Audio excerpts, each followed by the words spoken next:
अध्यक्ष जी, आपका बहुत बहुत धन्यवाद। अध्यक्ष जी, ये जो सरकार विधेयक लेके आई है, जो कैदियों को चिन्हित करने का 1920 का विधेयक कानून है, उसको रद्द करने के लिए उसका एक इतिहास है और उसका एक परिप्रेक्ष्य है, और मैं समझता हूं कि वो इतिहास और वो परिप्रेक्ष्य इस सदन के समक्ष रखना बहुत जरूरी था।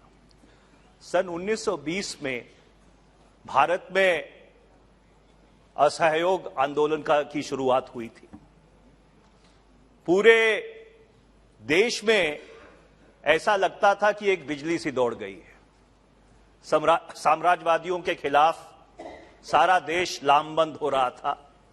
महात्मा गांधी जी के नेतृत्व में जो साम्राज्यवादी सरकार थी, जो अंग्रेजी सरकार थी, वो बौखलाई हुई थी। और उन आजादी के आंदोलन में भाग लेने वाले जो हमारे आजादी के गलाटिए थे, उनको डराने के लिए, उनको धमकाने के लिए, उनको आतंकित करने के लिए, उनको प्रताड़ित करने के लिए वो साम्राज्यवादी सरकार, वो अंग्रेजी सरकार ये 1920 का कानून लेके आई थी।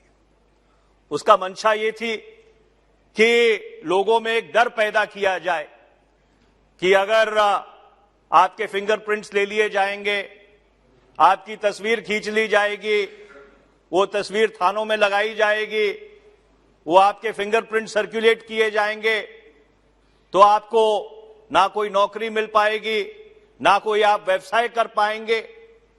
तो ये साम्राज्यवादी सरकार का एक मंसूबा था भारत के आजादी के आंदोलन को कमजोर करने के लिए। और आज 102 वर्ष बाद जब उस कानून को रद्द करके सरकार एक नया कानून लेके आई है, तो ये उम्मीद की जाती थी कि वो कानून उदारवादी होगा, वो जो मानवीय अधिकारों में तरक्की हुई है पिछली एक शताब्दी में, उसको संज्ञान में लेगा, और उसके साथ साथ जो दुनिया में एक जूरिस्प्रूडेंस है कि किस तरह से अगर कोई अपराधी भी है उसे मानवीय तरीके से सलूक किया जाए, उसको भी जरूर अपने नजर में रखेगा। पर दुर्भाग्यपूर्ण बात यह है अध्यक्ष जी कि ये जो विधेयक है, ये किसी मापदंड के ऊपर भी खरा नहीं उतरता। भारत के संविधान में 3 धाराएं हैं, धारा 14, धारा 19 और धारा 21। इन 3 धाराओं को संविधान का गोल्डन ट्रायंगल माना गया है कि जो मूलभूत अधिकार हैं, जो भारत के संविधान ने भारत के नागरिकों को दिए हैं और भारत के नागरिकों के अलावा भी बाकी लोगों को दिए हैं, ये उसका मूलभूत निचोड़ है, धारा 14, 19 और 21। और ये जो विधेयक है वो तीनों उन धाराओं का, और मैं उस पर आऊंगा, और जो धारा 20(3) है उसकी अवमानना करता है। अध्यक्ष जी, वर्ष 1973 में भारत के उच्चतम न्यायालय ने एक आदेश दिया था। उस आदेश का नाम है Keshav Nand Bharati versus union of India. उस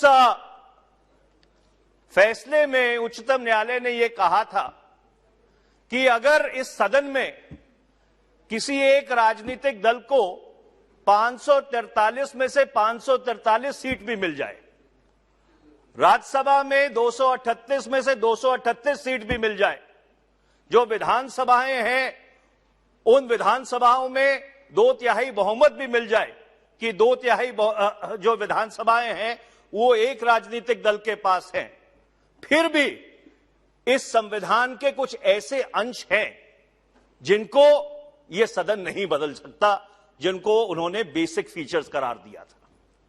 और जो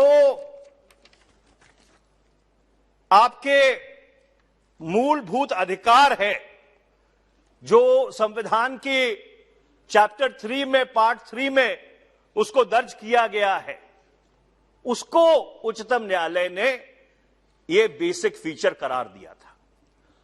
आज जो ये विधेयक आया है वो जो मूलभूत अधिकार हैं उन मूलभूत अधिकारों की अवमानना करता है। जब ये विधेयक पुनर्स्थापित हो रहा था मैंने उस समय भी ये आपत्ति उठाई थी और आज मैं आपत्ति को फिर दोबारा से दोहरा रहा हूं कि क्या इस सदन को इस चीज पे चिंता करनी चाहिए, बहुत गंभीरता से अपने संज्ञान में लेना चाहिए कि क्या ऐसे कानून जो भारत के संविधान के मूलभूत अधिकारों की अवमानना करते हैं, जो उसके सीधा सीधा विरुद्ध हैं, क्या इस सदन को ऐसे विधेयकों को अपने संज्ञान में लेना चाहिए या नहीं, इसके ऊपर भी एक बहुत गंभीर चर्चा की जरूरत है। मैं शुरुआत करता हूं इस बिल के मेरिट्स के ऊपर। जैसे मैंने पहले कहा कि संविधान की एक धारा है 20(3) और उसमें साफ तौर पे यह लिखा है कि no person accused of any offence shall be compelled to be a witness against himself. अब ये जो विधेयक माननीय गृह मंत्री जी लेके आए हैं उसका जो डेफिनेशंस क्लॉज है उसमें क्लॉज 2(1)(b) है जो मेजरमेंट से संबंधित है और मैं उसको इस सदन के समक्ष रखना चाहता हूं। मेजरमेंट्स की डेफिनेशन इस कानून में, इस विधेयक में क्या है? Measurements includes finger impressions, palm print impressions, footprint impressions, photographs, iris and retina scan, physical biological samples and their analysis, behavioral attributes including signatures, handwriting or any other examination referred to in section 53 or section 53A of the Code of Criminal Procedure 1973। मैं अध्यक्ष जी बहुत सम्मान के साथ ये बात कहना चाहता हूं कि ये जो डेफिनेशन है ये बहुत ज्यादा ही व्यापक है और बहुत ही एम्बिगुअस और नेबुलस है। और मैं ये इसलिए कह रहा हूं कि जब आप biological samples and their analysis की बात करते हैं, और मैं माननीय गृह मंत्री जी से इस पे ऊपर स्पष्टीकरण चाहूंगा, क्या इसका मतलब आपके ब्रेन मैपिंग और नार्को एनालिसिस भी होगा? क्योंकि the amplitude of this definition is so wide that it completely conflicts with the constitutional guarantee under Article 20, sub-article 3 of the Constitution of India।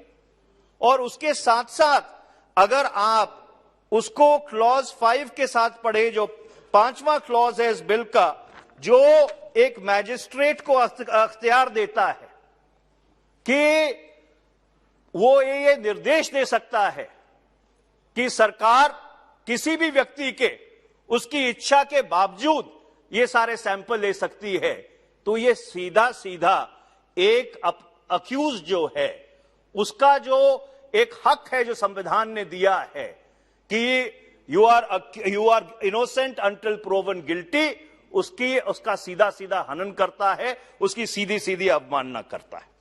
इसके अलावा इसी डेफिनेशन क्लॉज में अध्यक्ष जी ये बिहेवियरल एट्रीब्यूट्स का जिक्र किया गया। अब ये भी इतना एक व्यापक शब्द है कि सरकार बिहेवियरल एट्रीब्यूट्स इकट्ठा करेगी। किसका बिहेवियरल एट्रीब्यूट्स इकट्ठा करेगी? क्या ये सिर्फ कैदियों तक सीमित रहेगा? क्या ये उन लोगों को भी अपने संज्ञान में लेगा जिनके ऊपर कोई फौजदारी की जांच चल रही है? और it will actually lay the foundations of a mass surveillance state? Those are the questions which are extremely troubling in this bill। अब आप अगर जो इसकी धारा 3 है, क्लॉज 3 है, उसको अगर आप इसके अपने संज्ञान में लें तो उसमें यह लिखा है कि section 107 CrPC, section 108 CrPC, section 109 CrPC, section 110 CrPC, जिन किसी में गिरफ्तारी का कोई प्रावधान नहीं है, ऐसे किसी व्यक्ति को अगर गिरफ्तार किया जाता है तो सरकार को यह अख्तियार होगा, पुलिस को यह अख्तियार होगा कि आप उसके रेटिना स्कैन्स भी लेंगे, उसके आइरिस स्कैन्स भी लेंगे, उसके बायोलॉजिकल सैंपल्स भी लेंगे, उसका बिहेवियरल एट्रीब्यूट्स भी लेंगे। और मैं अध्यक्ष जी ये कह रहा हूं क्योंकि हम में से कई लोग यहां पे ग्रामीण क्षेत्रों का प्रतिनिधित्व करते हैं। 107, 151 सीआरपीसी कानून में सबसे ज्यादा इस्तेमाल किया गया प्रोविजन है। अगर दो औरतों में पानी के ऊपर भी झगड़ा हो जाए तो पुलिस सारे परिवार को 107, 151 में अंदर ले जाती है। अगर किसानों में को का बट के ऊपर लड़ाई हो जाए और गंडासा फरसा ना चले, गोली ना चले, तो उनको भी सारे परिवार को बंद कर दिया जाता है। दिल्ली शहर में ही रोज पार्किंग के ऊपर झगड़ा होता है, पुलिस 107, 151 की कार्रवाई करके उनको बंद करती है। तो क्या ऐसे प्रावधान, जो वैसे 151 इसमें नहीं है, पर अगर 107 को आप संज्ञान में लें तो क्या ऐसे किसी जुर्म के लिए, ऐसे ऑफेंस के लिए भी क्या पुलिस को मेजरमेंट लेने का अख्तियार होना चाहिए? सरकार को बहुत गंभीरता से इस बात को सोचने की जरूरत है। सरकार की तरफ से यह दलील आएगी कि ये तो पिछले कानून में भी था, पिछले कानून में भी 118 का जिक्र था। तो मैं सरकार को दोबारा से यह बात कहना चाहता हूं कि वो कानून एक साम्राज्यवादी सरकार ने बनाया था, एक कॉलोनियल सरकार ने वो कानून बनाया था, जो भारत की आजादी में लोग शामिल थे उनको प्रताड़ित करने के लिए, उनको आतंकित करने के लिए, उस आंदोलन को तोड़ने के लिए। आज 102 वर्ष बाद ये 107, 108, 109, 110 का कोई औचित्य है इस कानून में? बहुत ही गंभीरता से इस पर विचार करने की जरूरत है। अब आप अगर 108 सीआरपीसी को संज्ञान में ले, डिसेमिनेटिंग सेडिशियस मटीरियल, अध्यक्ष जी महात्मा गांधी जी ने यह कहा था कि section 124A is the prince among the political sections of the Indian penal code. यह महात्मा गांधी जी ने जब उनके ऊपर मुकदमा चल रहा था तो ये उन्होंने बात कही थी 124A के संज्ञान में।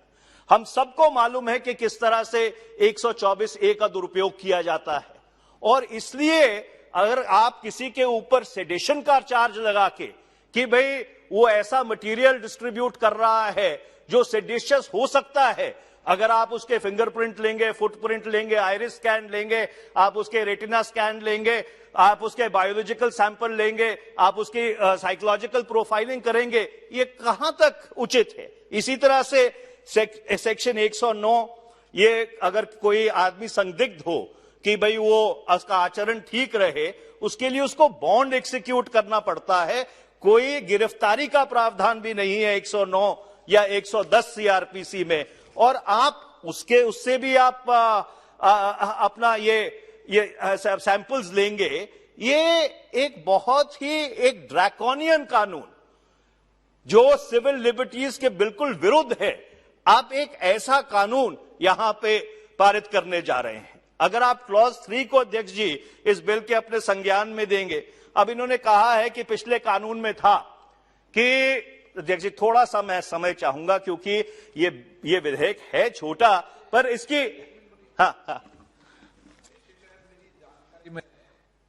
गृह मंत्री जी ने सभी सांसदों को एक पत्र लिखा है सीआरपीसी चेंज करने के सुझावों के लिए, जो अपने अपने सुझाव दें।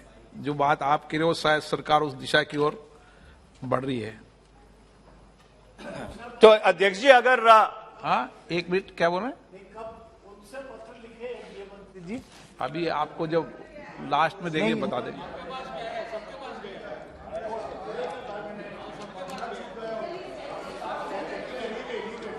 पर अध्यक्ष जी मैं एक बात जरूर कहना चाहूंगा कि आपकी बात सही है कि माननीय गृह मंत्री जी ने क्रिमिनल प्रोसीजर कोड के सुधार के लिए पत्र लिखा है और पत्र हमको मिला है, पर इस सरकार में एक परंपरा भी रही है, एक प्री लेजिस्लेटिव कंसल्टेटिव पॉलिसी भी है कि कोई विधेयक लाने से पहले जो लार्जर सिविल सोसाइटी है उससे एक प्री लेजिस्लेटिव कंसल्टेशन करना जरूरी है, और वो 2014 की पॉलिसी है। मैं बहुत ही अदब और सत्कार के साथ कहना चाहता हूं कि मेरे संज्ञान में यह बात नहीं है कि सिविल सोसाइटी से किसी तरह की भी कंसल्टेशन हुई हो, पर मैं जो बाकी प्रावधान है जिसके ऊपर मेरे को आपत्ति है उसके ऊपर आता हूं। अब सरकार ने इस विधेयक में यह कहा है कि अगर किसी व्यक्ति को 7 साल से कम सजा के जुर्म में गिरफ्तार किया जाए तो उसको यह सैंपल देने की जरूरत नहीं होगी। पिछले कानून में यह अवधि 1 साल थी, सरकार ने बढ़ा के 7 साल कर दी है। पर अगर अध्यक्ष जी उसकी वर्डिंग को अगर आप अपने संज्ञान में लें तो उसमें लिखा है, provided that any person arrested for an offence committed under any law for the time being in force except for an offence committed against a woman और अ चाइल्ड और any offence punishable with imprisonment for a period of not less than 7 years may not be obliged. ये may not be obliged, मेरे को भी 30 साल हो गए वकालत करते, ये मे नॉट बी ऑब्लाइज्ड मेरे को समझ नहीं आया है। May not be obliged to home? अगर सरकार एक पॉजिटिव स्टॉपेज लगाना चाहती कानून में कि भाई हां, अगर 7 साल से कम के जुर्म में आपकी गिरफ्तारी हुई है, you shall not be obliged और you shall not give the samples, there should have been a positive stoppage. ये मे नॉट बी ऑब्लाइज्ड, और वो भी फौजदारी के कानून में।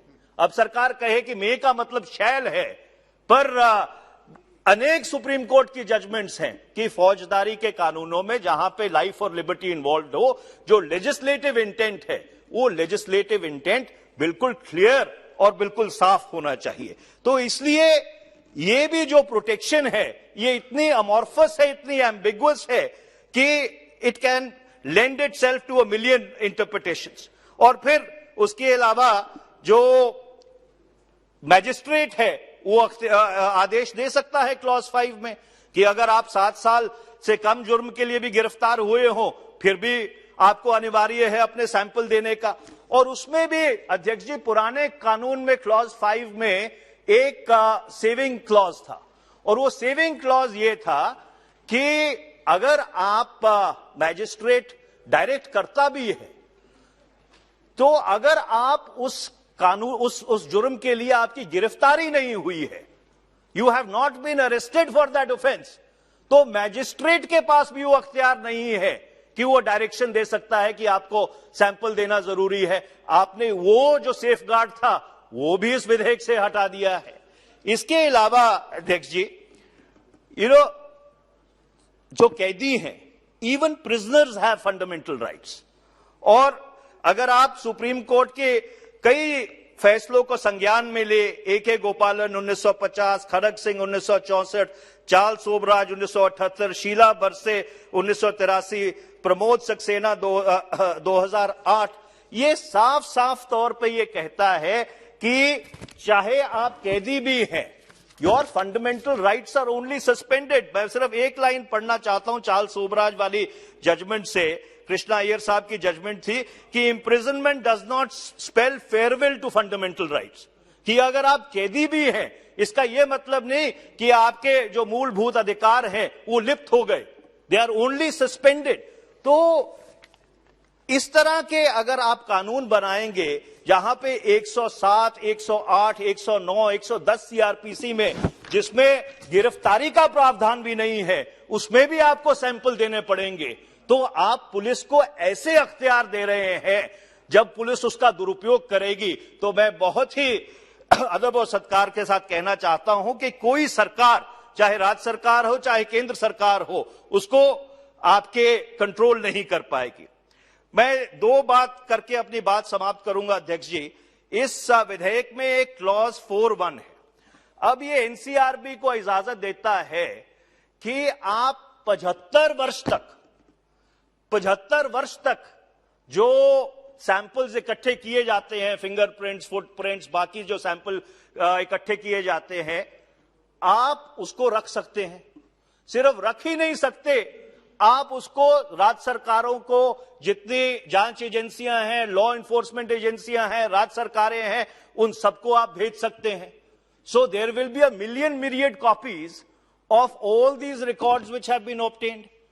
और अगर जो कानून में लिखा है किसी आदमी, कोई व्यक्ति इससे छूट जाए, उसका अक्विटल हो जाए, तो अगर वो चाहेगा भी, in the absence of a proper data protection law, it will be impossible to extinguish all these records which would have been disseminated all across the country.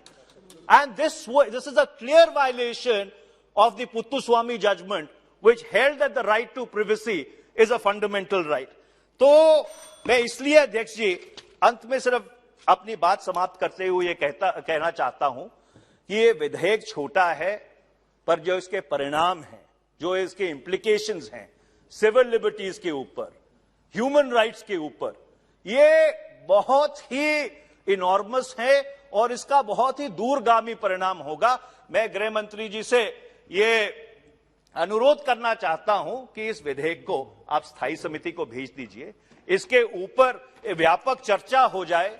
जो सिविल सोसाइटी से कंसल्टेशन नहीं हुई है, जो आपकी स्टैंडिंग कमेटी है home ministry की, उनसे भी सबसे बातचीत कर इस कानून में सुधार करके, जिससे कि जो सरकार की मंशा है that they are able to collect scientific evidence for prosecution and conviction, that can also be fulfilled, but at the same time human rights and civil liberties which are enshrined in the Constitution of India, they can also be protected. Thank you very much, Mr. Speaker, sir.